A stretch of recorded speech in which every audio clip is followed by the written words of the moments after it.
Student, कैसे हैं आप सब बच्चों। आज हम क्लास 8 के इतिहास भाग 2 का दूसरा चैप्टर यानी कि 8वां चैप्टर का दूसरा पार्ट देखेंगे। ये पाठ 8वां है, देशी जनता को सभ्य बनाना और राष्ट्र को शिक्षित करना, जिसमें विलियम जोन्स ने 1883 में ईस्ट इंडिया कंपनी द्वारा स्थापित किए सुप्रीम कोर्ट में जूनियर जज के पद पर तैनात हुए। विलियम जोन्स अनेक भाषाओं के ज्ञाता थे और वे भारतीय जनता को चाहते थे कि वह अंग्रेजी शिक्षा ग्रहण करें, जिससे उनके जीविकापार्जन के लिए आगे बढ़ा सके। फिर मैकाले ने 1835 का अंग्रेजों का शिक्षा अधिनियम पारित किया और फिर ये फैसला लिया गया कि अंग्रेजी को उच्च शिक्षा का माध्यम बनाया जाए। और फिर कलकत्ता मदरसे और बनारस संस्कृत कॉलेज जैसे प्राच्यवादी संस्थानों को प्रोत्साहन न, यानी कि जो भारतीय संस्था है उसे प्रोत्साहन न दिया जाए। आज का टॉपिक है हमारा व्यवसाय के लिए शिक्षा। व्यवसाय के लिए कौन सी शिक्षा दी जाए। कराया 1854 में ईस्ट इंडिया कंपनी के लंदन स्थित कोर्ट ऑफ डायरेक्टर ने भारतीय गवर्नर जनरल को शिक्षा के विषय में एक नोट्स भेजा और कंपनी के नियंत्रक मंडल के अध्यक्ष चार्ल्स वुड के नाम से भी जारी किए गए इस संदेश को वुड का नीति पत्र यानी कि वुड डिस्पैच के नाम से जाना जाता है। इस दस्तावेज में भारत में लागू की जाने वाली शिक्षा नीति की रूपरेखा स्पष्ट करते हुए एक बार फिर दोहराया गया कि प्राच्यवादी ज्ञान के स्थान पर यूरोपीय शिक्षा को अपनाने से कितने व्यवहारिक लाभ प्राप्त होंगे, यानी कि अगर यूरोपीय शिक्षा अपनाते हैं तो उन्हें कितने व्यवहारिक लाभ प्राप्त होते हैं। इस दस्तावेज से यूरोपीय शिक्षा एक व्यवहारिक लाभ आर्थिक क्षेत्र में बताया गया है, यानी कि व्यवहारिक लाभ भी और आर्थिक क्षेत्र में भी लाभ बताया गया किसको, यूरोपीय शिक्षा को।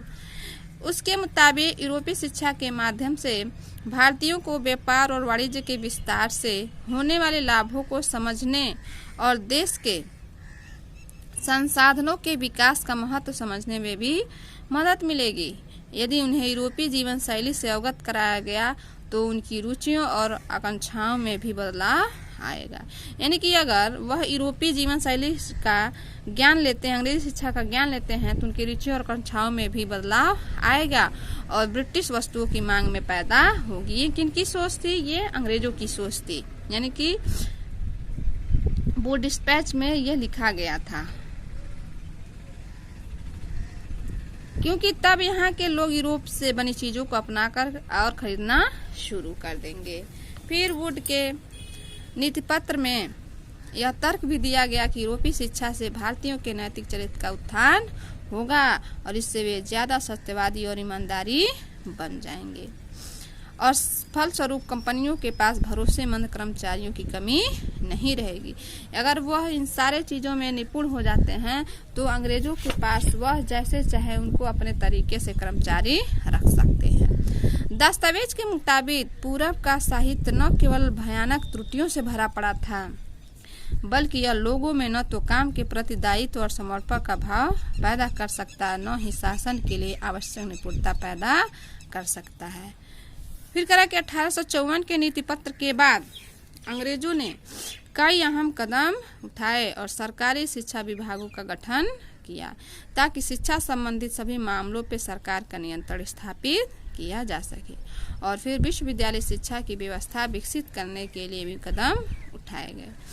फिर 1857 में जब मेरठ और दिल्ली में सिपाही विद्रोह कर रहे थे तो उसी समय कलकत्ता, मद्रास और बम्बई विश्वविद्यालयों की स्थापना की जाए, यानी कि जब 1857 की क्रांति चल रही थी तो उस समय मेरठ, दिल्ली में सिपाही विद्रोह कर रहे थे और फिर तब कलकत्ता और मद्रास में विश्वविद्यालयों की स्थापना की जा रही थी और स्कूली शिक्षा प्रणाली में परिवर्तन के प्रयास भी किए गए, यानी कि जो स्कूली शिक्षा थी उसमें परिवर्तन के बहुत सारे प्रयास किए गए। अब है फिर स्थानीय पाठशालाओं का क्या हुआ, यानी कि जो प्राच्यवाद में यानी कि भारत में जो स्थानीय पाठशाला थे उनका क्या हुआ। करें कि क्या आप कुछ अंदाजा है कि अंग्रेजों से पहले यहाँ बच्चों को किस तरह पढ़ाया जाता था। क्या आपने कभी सोचा है कि उसमें बच्चे स्कूल भी जाते थे या नहीं? अगर स्कूल जाते थे तो ब्रिटिश शासन के तहत उनका क्या हुआ? विलियम्स एडम की रिपोर्ट। 1830 के दशक में स्कॉटलैंड से आए ईसाई प्रचारक विलियम्स एडम ने बंगाल और बिहार के जिलों का दौरा किया। यानी कि बंगाल और बिहार के जो जितने जिले थे वहाँ पे उन्होंने दौरा किया, घूमा और उनकी निगरानी की, निरीक्षण किया। कंपनी ने उन्हें देसी स्कूलों में शिक्षा की प्रगति पर रिपोर्ट तैयार करने का जिम्मा सौंपा था। एडम ने जो रिपोर्ट तैयार की वह दिलचस्प थी। एडम ने पाया कि बंगाल और बिहार में 1 लाख से ज़्यादा पाठशालाएं हैं। यानी कि बिहार और बंगाल में कितने हैं? 1 लाख से भी ज़्यादा पाठशालाएं हैं। ये बहुत छोटे छोटे केंद्र थे जिसमें से आमतौर पे 20 से ज़्यादा विद्यार्थी नहीं रहते थे। फिर भी इन पाठशालाओं में पढ़ने वाले बच्चों की कुल संख्या काफ़ी बड़ी यानी कि 20 लाख से भी ज़्यादा थी। ये पाठशालाएं संपन्न लोगों या स्थानीय समुदाय द्वारा चलाई जाती, यानी कि चाहे बड़े लोगों के द्वारा चलाया जाए चाहे स्थानीय समुदाय यानी कि कुछ समुदाय के बीच चलाया जाए। कई पाठशालाएं स्वयं गुरु द्वारा ही चलाए जाते थे। शिक्षा का तरीका काफी लचीला था। आज आप जिन स्कूलों की उम्मीद करते हैं उनसे कुछ चीजें उस समय की पाठशाला में मौजूद थी। बच्चों की फीस निश्चित नहीं होती थी, छपी हुई किताबें भी नहीं होती थी, यानी कि उन्हें मौखिक रूप से पढ़ाया जाता था और ना ही उनके पास कोई इमारत था, ना ही कोई मेज कुर्सी थी और ना ही कोई ब्लैक बोर्ड होती थी और ना ही अलग तरीके से कोई कक्षाएं चलती थी और ना ही बच्चों के हाजिरी के कोई इंतजाम होते थे और ना ही कोई सालाना इम्तहान होता था। फिर भी ना नियम सारणी होती थी, यानी कि कोई व्यवस्था नहीं होती थी। कुछ पाठशालाएं बरगद के पेड़ पे चलते थे तो कई गांव किसी दुकान या मंदिर के कोने में या फिर गुरु के घर पे ही बच्चों को पढ़ाया जाता था। बच्चों की फीस उनके माँ बाप की आमदनी से तय होती थी, यानी कि गरीब लोगों का कम फीस और अमीर लोगों का ज्यादा फीस। इस तरीके से बच्चों को मौखिक शिक्षा दी जाती थी। फिर क्या पढ़ाना है यह विद्यार्थी के ऊपर ही भी निर्भर, यानी कि छोटे बच्चे हैं तो उनको शुरू से, फिर बड़े बच्चे हैं तो उनको जैसे आगे पढ़ा दिया उनके, यानी कि सारे बच्चों का क्लास एक ही जगह चलता था, लेकिन विद्यार्थी जैसा होता था गुरु उसे उसी तरीके से ज्ञान देता था और सभी एक जगह एक साथ बैठते थे और अलग अलग विद्यार्थी के साथ गुरु अलग अलग बात करते थे। फिर करा कि एडम ने पाया कि यह लचीली प्रणाली स्थानीय आवश्यकताओं के लिए काफ़ी अनुकूल है।